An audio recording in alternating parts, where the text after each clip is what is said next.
What's going on? Hello, hello. How's everybody?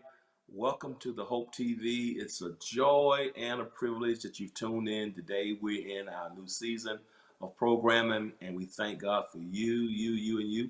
And we're glad you've tuned in. You have tuned in to an episode of Marriage Matters, and this is the Marriage Matters show. And Andre and I are the host of this show. We've been going strong since March of 2020, so it's been almost 14 months now. Can you believe that? Just Yeah, amazing. it's crazy. Amazing. Yeah, we're going. Yeah, we thought it would just be a few months through the pandemic, and here we are, 14 months later. And this has been out of our 31 shows. This is probably one of the most watched shows that we have outside of our worship services. So wow. So thank you for riding with us. I appreciate everybody who's watching through Apple TV, Roku, Twitch, Amazon, YouTube, Facebook, Instagram Live. If you're watching through the websites, edewithsmith.org, hohatl.org, thehopetv.com, thank you. And while you're watching, do me a favor. If you're watching through a platform that will allow you to subscribe, to like, to comment, or to share, please do so now. Every time you subscribe, you can get notifications as when new content is uploaded. We have programming literally all day long. We've added 2 new shows this season that I'm excited about. We'll talk more about those. So you can subscribe. When you like and comment, that's very helpful. Helps us with our algorithms and our engagement. So keep hitting that like button. That helps us to get the word out. Helps us even with our sponsors and our advertisers. So please hit that like button. Just take a moment now. Right now. Hit it right now. Comment, leave comments and questions. And then lastly, your shares are important because when you share it, you help us to expand. We've had over 130 million views of our content. Did you hear what I just said? 130 million views of all our programming since March of 2020. And that's because of people like you. So, we're shooting with 200 million this year. Hit that share button. You can invite somebody to have a watch party, share it on Facebook, send the website link, just share it. It's been crazy. We started this as an outgrowth rather of things you did with the women's ministry last year for married couples, but now everybody's watching. Singles, elderly, Yeah, married 5 years, married 50 years. Young, old, singles, college students, people who are engaged, people who are divorced, people, from 20 to 90, people watch this show. We're excited about it. We are excited today. We have a couple here who's very, very, very special to us. They have a powerful story. Andre's been trying to get them on really since last year. And very, very busy couple, but we have the utmost of respect and honor and love for them. And it's going to be a fun time to share today. We want to welcome to the show today Pastor Don and his wife Lonnie Burse. Welcome, fam. What's up, y'all? Hey, Hey, How y'all doing? Good to see y'all. likewise. How are you all? Great. We're good. We're Great. good. They're from Las Vegas, Nevada family, and we love them. We love hanging And out we're with them. sleepy and they're not. Yeah, absolutely. So welcome. We've been connected with them for several years now. We really appreciate you guys being a part. Welcome. So Andre, I'll let you open up as our customary question as we ask all the opening question to the couple. So I will defer to you, ladies first. Because we always like to start off with the truth. Oh, followed by whatever. I didn't say that. I said ladies first. I didn't say truth first. Just because ladies go first don't mean it's the truth. It's the truth. Okay, you said That's right. So Miss Lonnie, I want you to tell us and tell everybody who's watching, how did you meet Pastor? Well, I met Pastor Don some years, I want to say, my baby is about, I want to say 30 years. He came into my salon with a friend of ours and he inquired about me and he told him he said, that lady that you see, that's her husband standing next to her. And he said, oh, well, don't tell her that I even asked about her. He said, because I honor marriages. And that was, I want to say, probably about 30 years ago. And we never really crossed paths like that. So, but after that, I saw him again. I was pregnant with my second child. He was doing a revival. And at this revival, he was married and so was I. He spoke into my life and I never forgot it, but he didn't remember speaking into my life. And the third time I saw him again was at my husband's funeral. He was officiating the funeral. I was conducting the pulpit.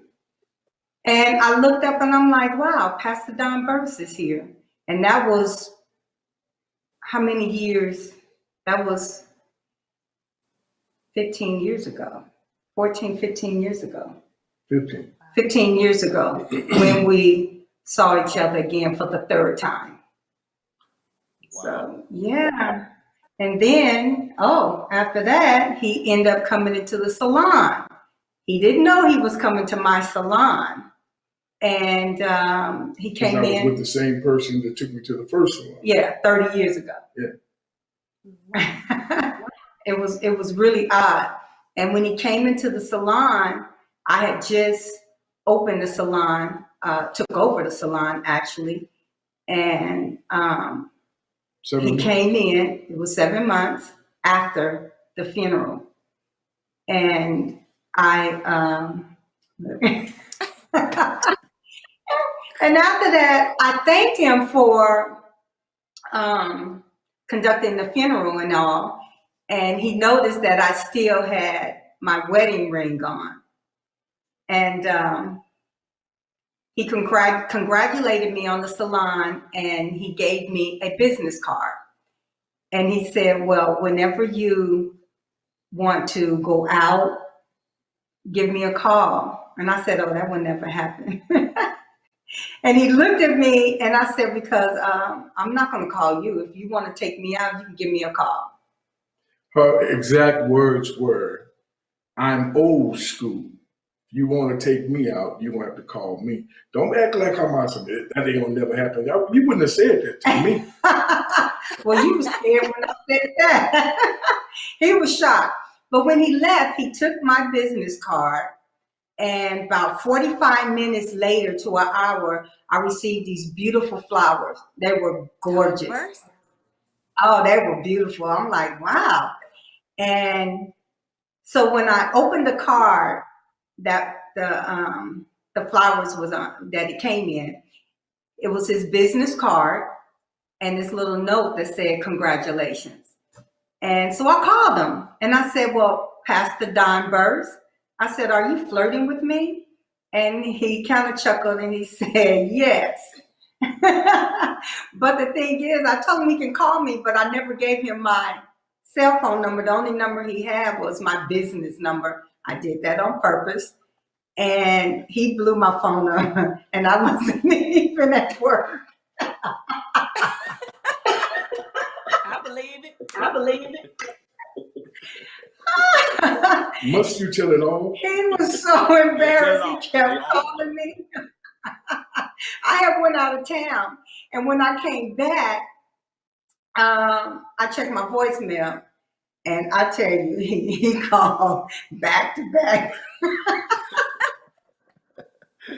Oh, stop. And then I called him finally, and I told him the reason why I didn't answer the phone. It wasn't that I was avoiding him, that I had went out of town, and then I gave him my cell phone number. And he set up a date, a dinner date, and it was really nice. And I met him, and it was really, really nice. And what else? And So what? Burse, It was a Oh, yes, sir.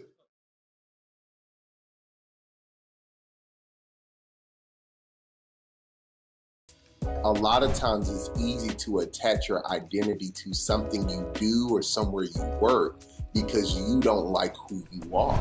In regards to getting to know who you are, one piece that people have to really be ready to is look at themselves honestly. A lot of times we want to sell ourselves an idea of ourselves rather than who we really are.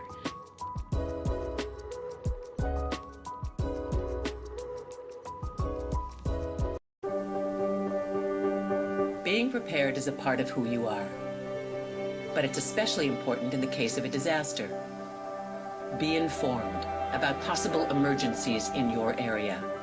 Make a plan that covers where you'll go in an emergency. Build a kit with the things you need to survive. There's no one more capable of planning for your situation than you. Start your plan today. Go to ready.gov/myplan. How do we know when we're listening to someone who's an idiot juxtaposed to someone who has actually done the stuff they're teaching? You definitely have a lot of people out there who are talking and talking and talking.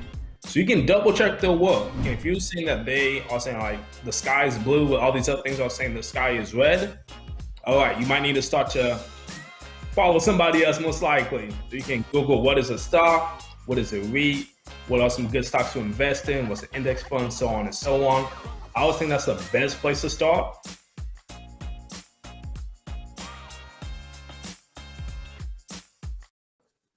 So let me ask you this question. Did you remember when her husband passed? Did you remember her then? You still remember it? I remembered, yes, I did. And Okay. how I became a part of the funeral services. Her husband was extremely well known because he too was a hairstylist. And just when I tell you huge funeral service, one of the largest I've ever attended. And I was asked to conduct the pulpit because, you know why we do that, to keep everything on track. And there was a part of the services where my daughters, my now daughters, read a poem and they played a song. And the song was, it messed the whole house. I called it Sam Cooke. And they got to crying and boo-hooing and slobbing and all that kind of stuff. And the other preachers are sitting there like, so I got all 315 pounds of me up, went to the podium, and told the sound man, turn it off. And boy, I almost had to call my own security guard. Milan was so mad at you. My oldest daughter was hot with me, but I've been around funerals long enough to know we needed to stop that. And We had a large family. a very large family. It was 16 of them. And yeah, and no twins. It was all 16. Wow. And it was a huge family. And so it was full. The church was full. But he did a really good job. And so you remember her from 30 years ago, and her husband, and you went. Now, did you remember him from 30 years ago at the funeral? Did you remember him from shop the I first did not time? remember him coming in the salon, but I do remember him speaking into my life at a revival. Okay, gotcha. Yes. So Burch, did you know you were going to her shop that second time? No, sir. After Absolutely you not. had no idea. No idea. My buddy Bishop, you know Bishop Seals, says, "Come ride with me."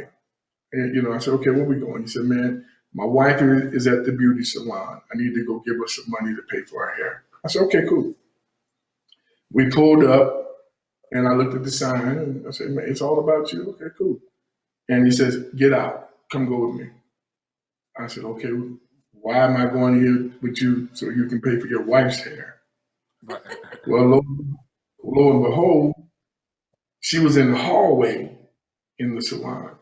And I'm like, "Oh, yes, Lord. Oh, yes, Lord." Lord, you're speaking. So we had a conversation, and like she said, I got her number, and I left. And Pastor, what I want to share with you is the last $60 in my pocket. That was the last $60 I had. I paid for them roses with that last $60. Oh, you kidding me? Wow. And guess what? It worked. No, it didn't. So first marriage. So let me ask you this. So both of you all had been married before. So how did you, Yes. I'll start with you, Lonnie. How did you know that, God was releasing you, or how did you know you were ready to date again after, because how long had you been married to your first? I had been married for 24 years, and I didn't know I was quite ready.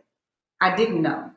I knew that I did not want to be single, saved, and raising 4 children. I didn't want that. But I wanted to make sure that the man that God brought into my life loved the Lord. I didn't want to do what I did prior. Not saying that my husband, he loved the Lord, but he wasn't saved in the church. He was actually a recovering addict. So we struggled for many years with his addiction. So, but I didn't know I was ready to date again. I just trust God and was hoping that God would send the right guy my way and I wouldn't miss it. I didn't want to miss God because of grief or afraid to step forward, to go forward. And he made me laugh. He made me laugh. He made me happy.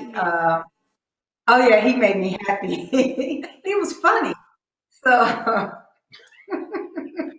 let me ask you this too, Lonnie, because I do think, because I do remember you saying earlier that the first husband you married him, he struggled, but you actually married him twice, right?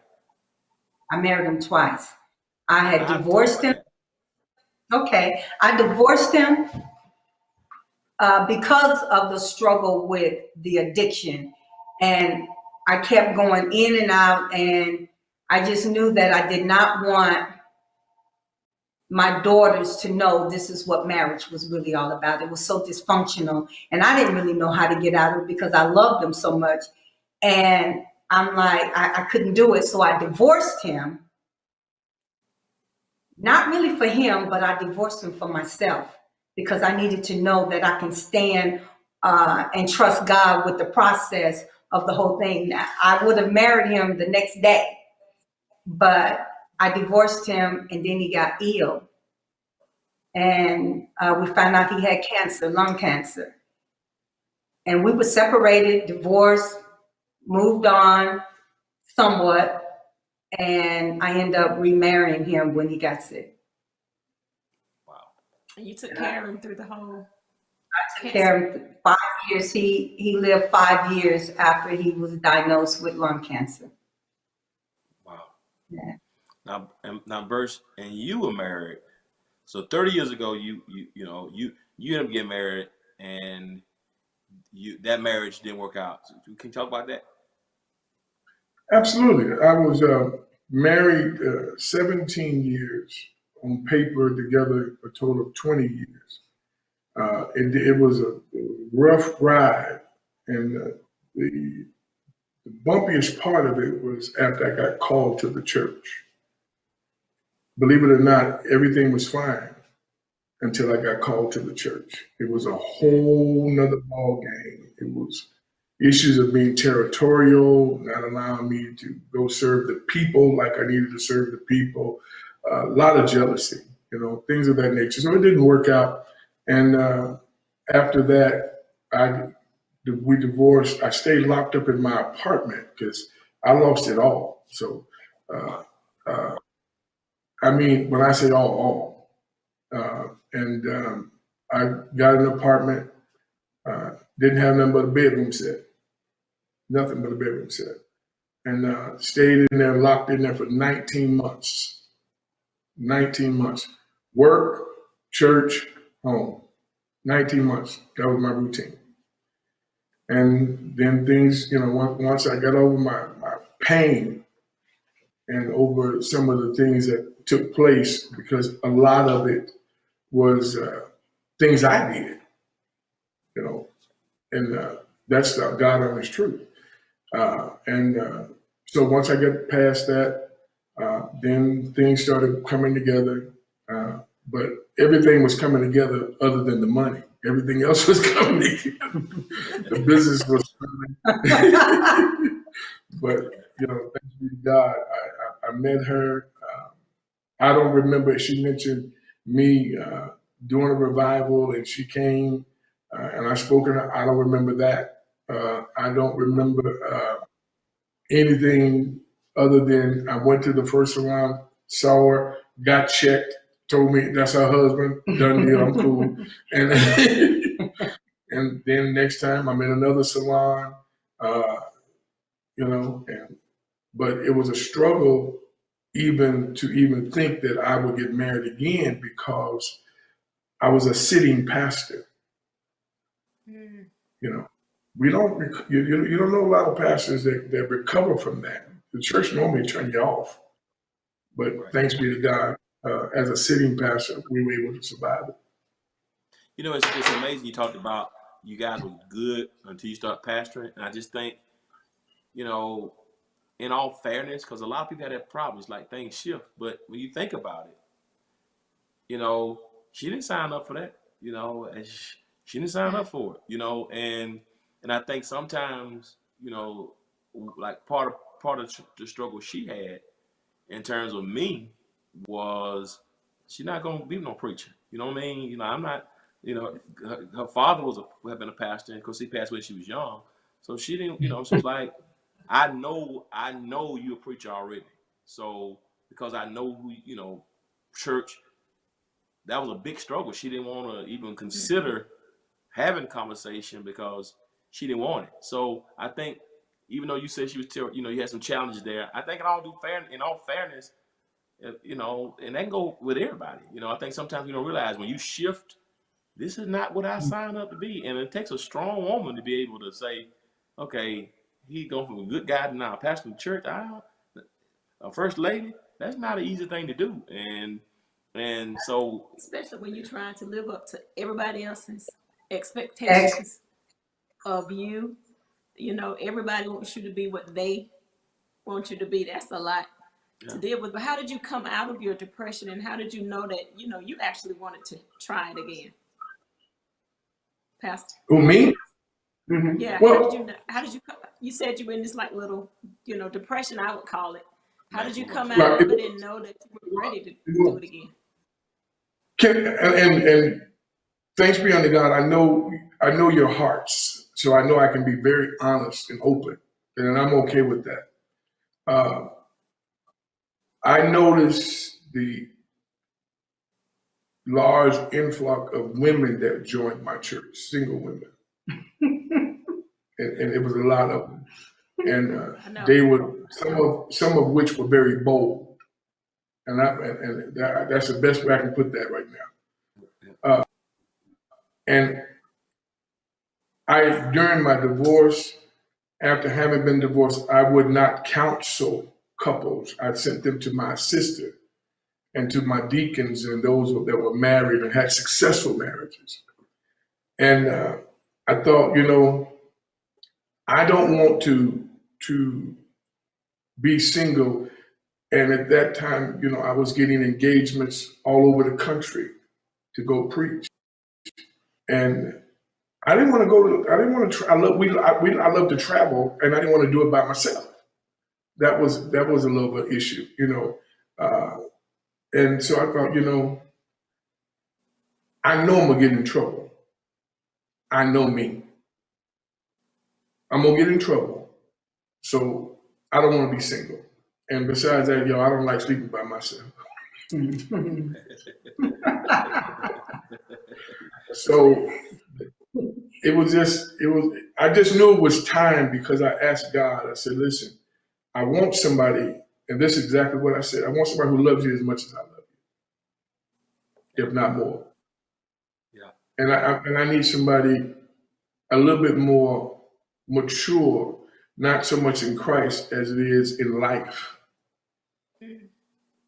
And someone who can check me and I don't get offended, because don't let this little skinny lady fool you. She knows she keeps me totally in check. Totally in check. And I just knew that I didn't want to be one of the people I was hearing about, if that makes sense.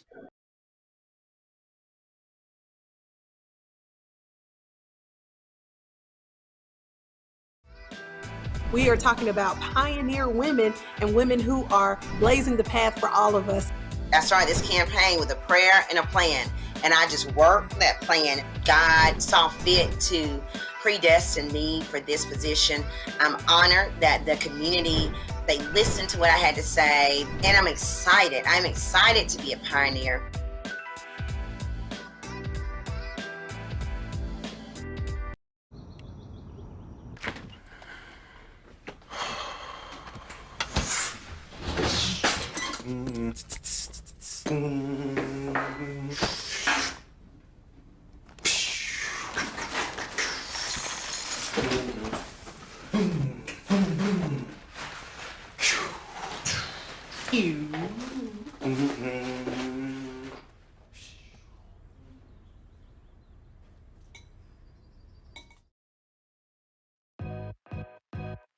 Like you said, a lot of people think that you just wake up and say, oh, this is what I'm going to be and this is what I am, and that everything happens overnight, and that is absolutely untrue.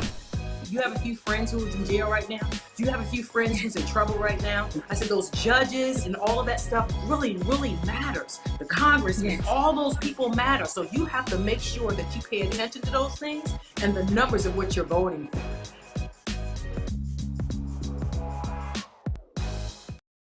I know a lot of guys that I've talked to, some of them struggle with this. She was a successful business owner. Her husband was successful in what he did, well known, and here you are, had just lost everything.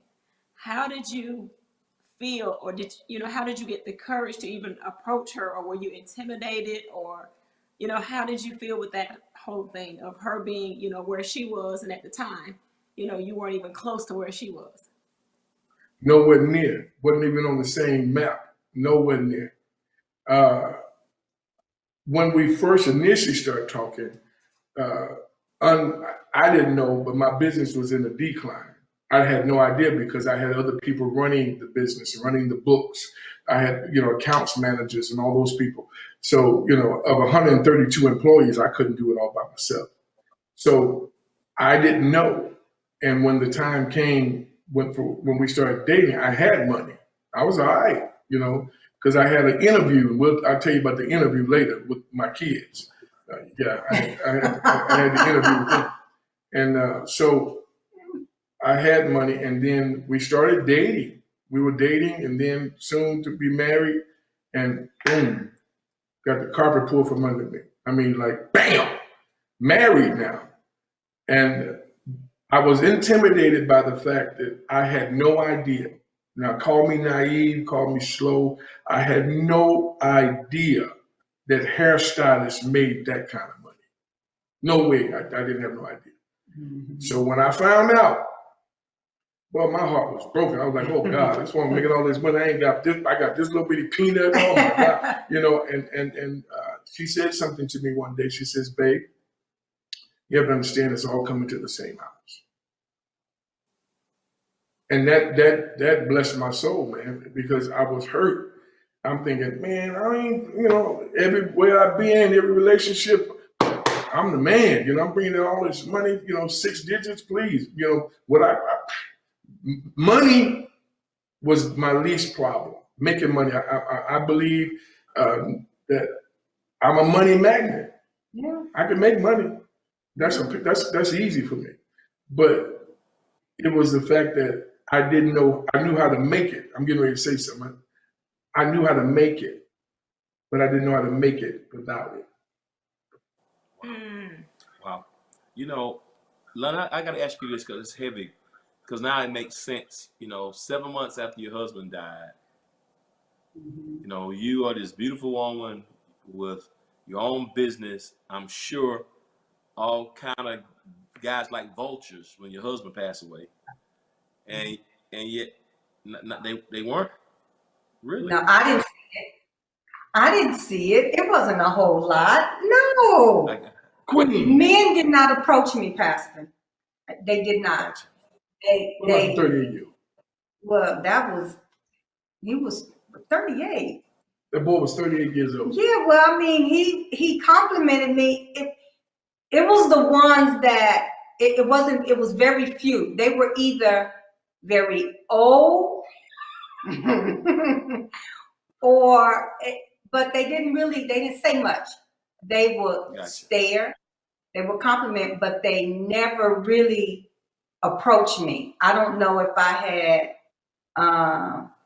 or kids on my forehead, or don't try it. I don't know, but no, they Gotcha. didn't. So, Yeah. so here Burst comes 7 months later, but you've been taking care of somebody for 5 years. Oh yeah. And so he comes along. When did you say, okay, he called you. When did you say, okay, I can go out to dinner? Now it's time. I've been taking care of somebody for 5 years. Now it's time for me to do some things for me. Because you got people right now who watching, I'm sure, ladies and men. Oh yeah. Going through divorce or death. And okay, you still wearing your wedding ring. So at what point do you say, okay, now it's time to open up, to live, to try to do something else? When did you make that decision to do that? Well, actually, when we talked on the phone, and the conversation was really nice, and it wasn't nothing. He wasn't flirting. He wasn't. It was just small talk, and it was intriguing. It was really nice. So it made me like, okay, it's nothing wrong with going to dinner. And when I said yes to the dinner, it was really, I was looking forward to just having a good time. So I wasn't looking for a relationship. I wasn't even looking to see, I wasn't looking like that. I was just going to go to dinner and just hang out and have a good time. And after that, it was really, it was nice. No, it wasn't on and popping. He just, we laughed and we talked, but it was one thing that I wanted. We come from two different. I'm 6 years older than you? I'm 6 years older, and really he had several strikes against him. So here comes too much truth. Call the roll. Yeah, I didn't want to marry a pastor. I wanted a man of God, but I didn't want a pastor because I didn't want to deal with what comes along with pastors. And again, it's dealing with females, and I had to live with that for so many years. That my husband was a hairstylist and he was not gay, and so women sat in his chair. He didn't have to do their hair very well, but they just sat in his chair. So you know how that goes. So I had to deal with women in that area, and then now I'm getting ready. I'm dating a pastor that's more women on a different level, and I'm like, you was a big boy. I didn't think I liked big boys. I was not attracted to him, and he was younger than me. Those were the three. He was younger, big boy, and a pastor. Wow. So when did you get over those strikes? What made me get over? How long did it take? Yeah, how long did it didn't take long. It did not take long. He was a big old teddy bear. He smelled good. You know, everything that what I thought in my head about big boys, it was. See, now that's a good thing for single ladies. Y'all hear this? Ladies? She had a list. He was not on her list. But she had to cross some things off of her list, and now she's, look at her. Yes, I start crossing. And then our backgrounds, spiritual backgrounds, and it was so odd. I'm like, why we have never crossed paths? And we were talking one day, and I were talking. he kind of mentioned, we were talking about different events that took place in Las Vegas. And I'm like, remember when Bally's caught on fire? I was on my way to school. I was a senior in high school. And he said, dang, I was in the 6th grade.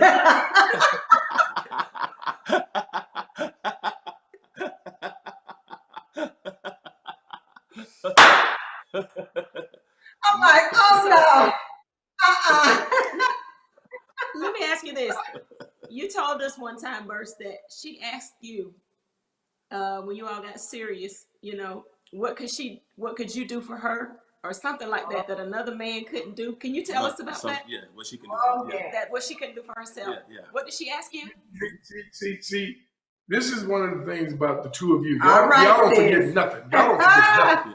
That was good. Well, he was sitting down and he was just going in. And I listened to him and he was talking about his business and I'm like, okay, well, what can you do for me? I have my own business. Not that I was bragging. I had my own business, my home. I had a nice car, I thought, and 4 kids. I was the one that had the baggage, thought. And I said, so what can you do for me that I cannot do for myself?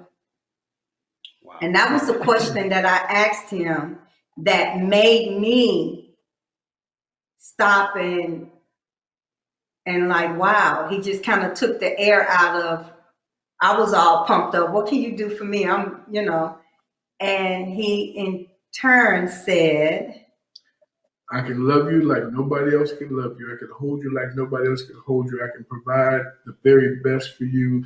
I'm going to protect and provide. And I'm like, oh, that was sweet. I'm like, oh, he got the gift for gab. That's what I told him. I said, he got the gift for gab. You a pastor. That's what they have, the gift for gab. And then again, he said, dang, you're not giving me a break. You know Yeah, what? but We out of time. We out of time already. We didn't get to half our questions. Listen, Right.